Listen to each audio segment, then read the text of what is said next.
আফলেজা magic ড্রপের কাজ কি, এই ড্রপের প্রাইস কত, কোথায় পেয়ে যাবেন, সব কিছু ডিটেলস বলবো এই ভিডিওর মাধ্যমে। তার আগে ভিডিওটি সেভ করে নিন, আর চ্যানেলটি ভালো লাগলে লাইক কমেন্ট শেয়ার করুন।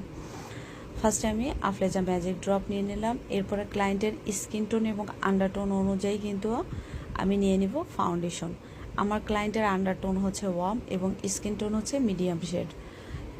ফাউন্ডেশন পরিমাপ মতো নিয়ে নিলাম। এরপরে 3 ফোঁটা আফলেজা ম্যাজিক ড্রপ, এই দুইটা ম্যাজিক ড্রপ নিয়ে নিলাম। এই দুইটা একসাথে ব্রাশের সাহায্যে ভালোভাবে মিক্স করে নিব এবং স্কিনে অ্যাপ্লাই করব যে কোনো একটি সাইডে। এরপরে বিউটি ব্লেন্ড দিয়ে ব্লেন্ড করব। যদি আপনি পুরো ফেসে অ্যাপ্লাই করেন তাহলে কিন্তু এটা ড্রাই হয়ে যাবে, যেহেতু এটা একটা ম্যাট প্রোডাক্ট। বিউটি ব্লেন্ড দিয়ে ব্লেন্ড করার পরে কিন্তু 2-3 মিনিট ওয়েট করতে হবে যাতে প্রোডাক্টটা আমার স্কিনের সাথে মিক্স হয়ে যায়। তারপরে কিন্তু লুজ পাউডার দিয়ে এটাকে লক করব। কখনোই ফাউন্ডেশন দেওয়ার সাথে সাথে লুজ পাউডার দিয়ে লক করব না।